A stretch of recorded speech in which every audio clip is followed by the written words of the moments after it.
Hello, everyone, and welcome to BodyBags. I'll be your reviewer for today. I'm Lonnie from Tats, and I'm sure you've seen this week if you've been keeping up with the videos we've been doing. Um, we're doing a theme week this week, and it's international horror. And yeah, I just decided that when it comes down to usually like a lot of times, usually I like British horror films, and but I think somebody else covered one of those, but I don't even doesn't matter. But I just decided, you know what, my next, the next international horror films that I tend to love outside of British horror films are French horror films, and I just thought I would go ahead and I would talk about that and make a video on that. And the movie that I decided that I wanted to talk about is from 1997, written and directed by the late great Jean Rollin, and we are talking about Two Orphan Vampires. Now, this is the Indicator 4K Blu-ray that I got, which honestly I've done reviews for these on my channel, and honestly I can't recommend these bad boys enough. I mean, these are really, really beautiful editions, and I love everyone. And usually I don't even really try to get entire lines of films, but in the case of Indicator 4Ks, I want to try to get my hands on every single one of these. And the only bad part, though, these things are not easy to get. I should know. I got three of them so far. I thought this past week I was going to get Black Magic rights on 4K, but that got back ordered. And then the fun part is I got Lips of Blood, Fascination. What else was there? Night of the Hunted and Rape of the Vampire. I got all those pre-ordered, so yeah, this is going to be a challenge getting these things. But oh man, I still, the work they do on these transfers and everything else is great. But we're not here to talk about that. You can go to my channel for that. But excuse me. The story is about Henriette and Louise, two, sister vampires who, if you're a fan of Jean Rollin, particularly his vampire films, he's always had a long running, not a gag, but he's always had this kind of long running thing in all of his vampire films where he would have these two, uh, they're supposed to be twins, but these two sister vampires. And they would usually, in this case, in this film, they are, Henry and Louise, they are the main characters of the film. Whereas usually in Roland's other films, they usually were servants to like a more powerful vampire or something like that.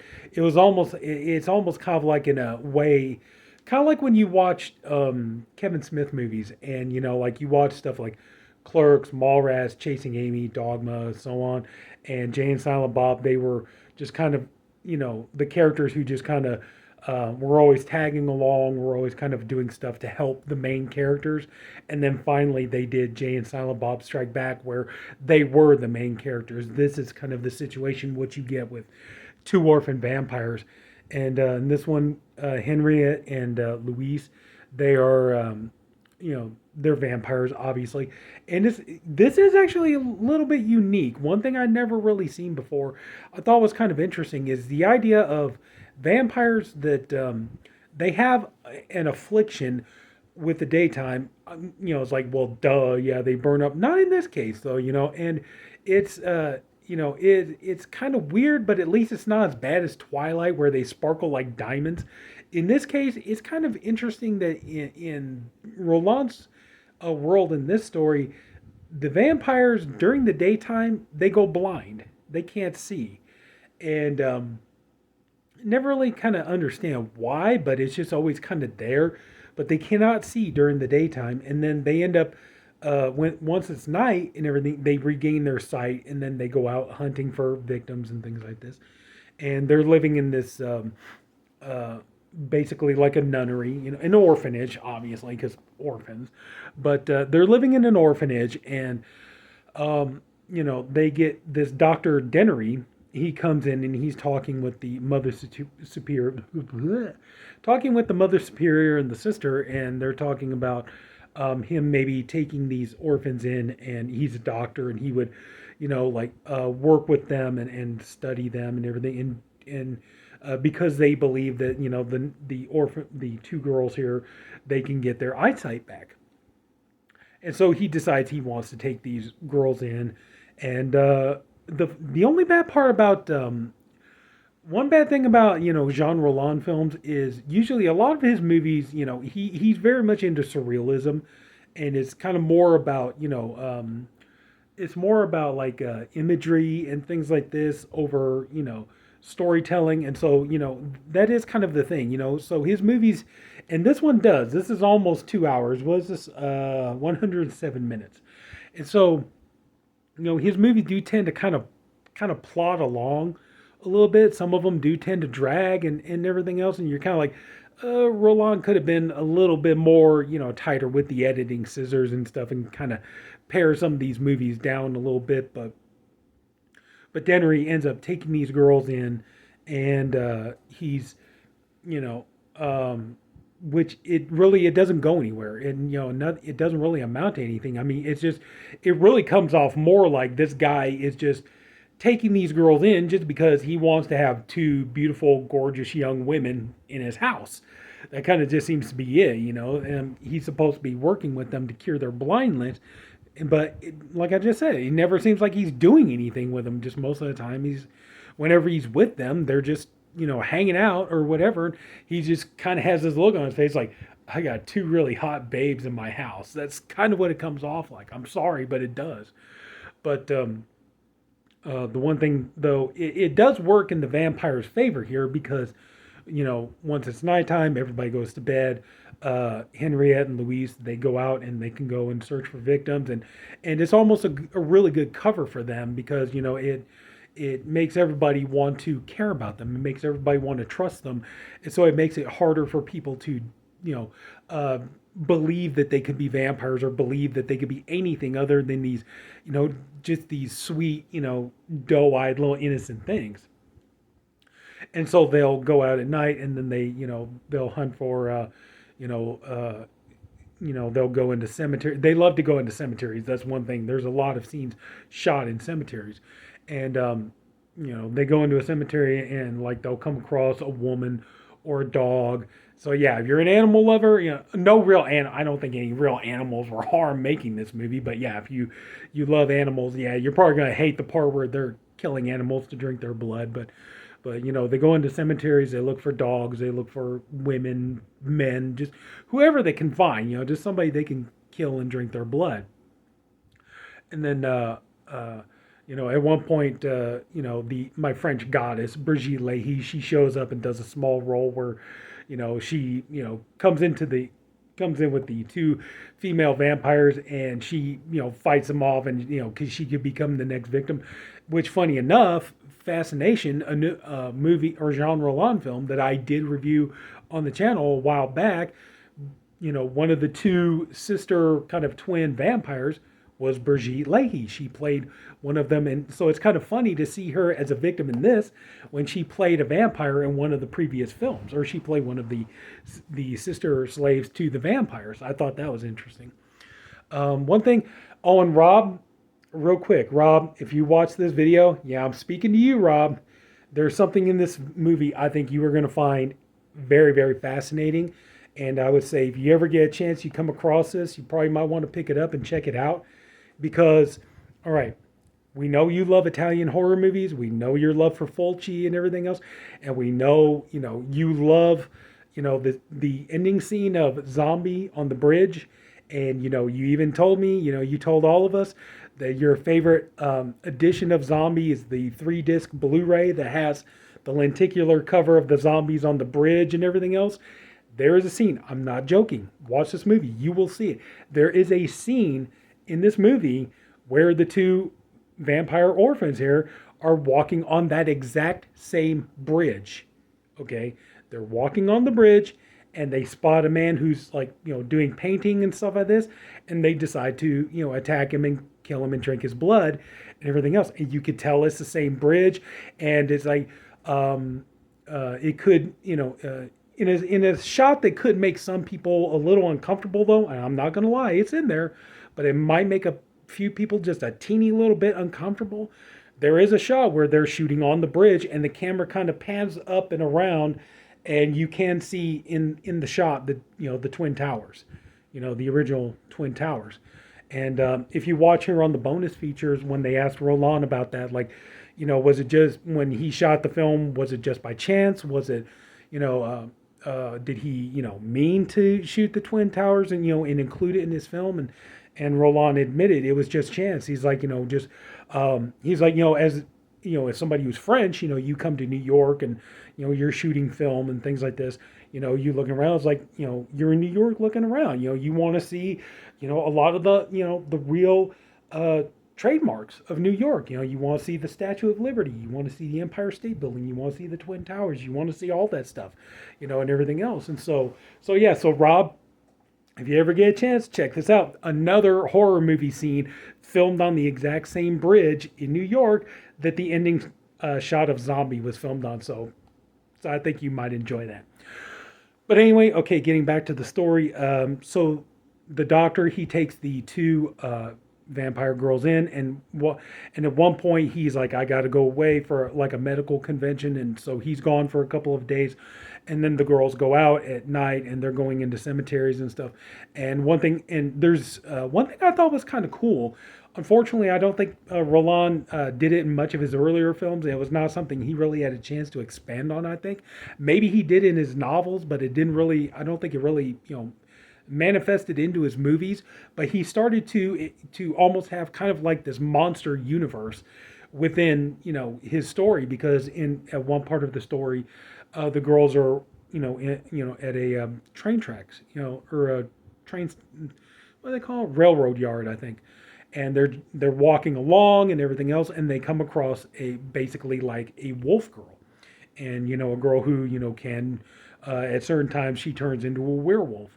And so I thought that was interesting. It's like, wow, that was something I don't think Roland's ever done movies like that before. I mean, he's done other films besides vampire films, but to include all of it into one universe, of course, thing into, I don't think I've seen all of Roland's films. I know like Lips of Blood, I haven't seen that one, but I've seen a portion of his film, but not all of them.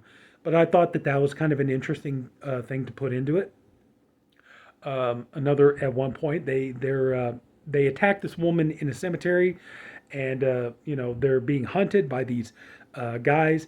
And at one point, they hide in this kind of sepultura where they encountered this like bat creature. It's like a vampire woman, but she, instead of arms, she has bat wings, And at one point, they're out traveling around looking for victims, and they come across a ghoul, a woman who's, going out, looking for a graveyard because she wants to eat human flesh. She's a ghoul, and all this stuff, and prey on corpses and things like this. So I thought that was really an interesting thing that Roland had included. And like I said, maybe he had worked on it in his books, but I don't think it ever really materialized much more into his films. But he was always said that he preferred the vampires and stuff like that. So honestly, there are a number of layers. Like the movie, the continuity is a bit squiffy, I'm not gonna lie. And some things you're kind of like, okay, logic just kind of seems to find its way out. But if you don't mind surrealism, if you don't mind, especially if you're somebody who just loves vampire lore, loves that gothic vampire, spooky, gothic, emo kind of, feel of a movie and things like that, if you're into the whole vampire thing, you're going to love this. I think this is pretty much not required watching, but I mean, it's definitely something you're going to enjoy and something you would probably, want to put on repeat over and over again. If you're somebody who's like, you're the casual vampire fan, or you're like, nah, vampires aren't really my thing, then yeah, this would probably be maybe I'd watch it every once in a great while, but but still, honestly, it's got some really interesting ideas. And like I said, just unfortunately, just some of the continuity and some of the execution of some of the scenes could have been done a little bit better. The pacing could have been, tightened a little bit. But overall, it is a very, if you love vampires and you love the whole gothic feel of vampire films and stuff like that, you're going to enjoy this. And, now just a really quick word about, what I find interesting about French cinema. And, watching Roland's film, one thing I always think is interesting is, especially with French films, and as a matter of fact, talking about another French film I just picked up today. I just got the 2-disc Blu-ray of Irreversible, which has the original cut and the straight cut. And this movie is definitely it's on many lists of like one of the most extreme, violent rape revenge horror films ever made, and stuff like this. And that was the thing, it's like when I was watching Rollin's interview, one thing I thought was interesting. I keep saying that. I find it interesting. I find it interesting. But no, but it's just that here in America, you know, especially, in this modern day and age, like now they're talking about they want to try to censor movies more, censor television more and stuff like this. I mean, it definitely has eased up. I mean, especially in terms of like violence, like you can, now you can put on a TV show and you can hear, no matter what the TV show is, it could be a horror show, science fiction show, or whatever. They do, violence, big time. They do, now you put on just a regular sitcom and they're dropping F bombs and things like that. So it's definitely loosened up. But one thing that, but especially in terms of like nudity, sexuality, that's where people start to go, whoa, okay, back off there. Okay, now you're talking about nudity, sexuality, now we're gonna have a problem and everything else. And especially nowadays, like, talking about like, oh, objectification and all this other kind of stuff. And we're not getting into that, but the interesting thing is that with, in America, we're doing this, like, how can we like try to pull things back more? How can we tone things down, censor things down more? Whereas like, it's almost the opposite over there in France, it seems like, because, Roland said that when he made his first, vampire film, and it was just kind of a straightforward, mainstream kind of gothic horror film and all this kind of stuff. And they said, like, this isn't going to work. You need to put nudity, you need to put sexuality in it, put eroticism in it, and everything else. And Roland admitted that at first he wasn't really keen on the idea, but he admitted that like once he did it, then he couldn't. He did it in his first film. Then he's like, I can't picture making a movie without it. And he was just like, he just wanted to keep doing it and everything. And, he was talking about surrealism and paintings and photography and imagery and things like this. And he was just like, yeah. And just like, he just loved that combination of, classic Gothic horror mixed with sexuality and eroticism and things like this. And so it kind of became his, a trademark of his, that he would include, it's like he would want, even I think Brigitte Lahaie said in an interview once that, when she started working with him, because of her, work in both hardcore and softcore films and things like this. But she said, she joked that he was always talking about one day he was going to put her, it wasn't until way late in his career, but he did say at one point he was going to try to put her in a movie where she did not get undressed. She kept her clothes on and stuff, but that took a very, very long time for that to finally happen. But and then here, like in the 2000s and stuff like this, when you see the French horror films like Irreversible, we got introduced to Alexandra Aja with, High Tension, and Martyrs, I believe, is a French horror film, Inside, and all this kind of stuff. And it's always like, that always seemed to be kind of the thing about French horror films, is that, they would look at what other countries are doing. They would look at, like America or maybe Britain, maybe Japan, things like this. And they would say, okay, this is what they're doing. We have to do it, but we have to be even more explicit. We have to be even more aggressive with it. So it's like, in the case of like, the films of Jean Rollin, here's a guy who was wanting to make movies that were kind of just, something in the vein of maybe like a Hammer film or maybe like a Universal monster movie or something like that.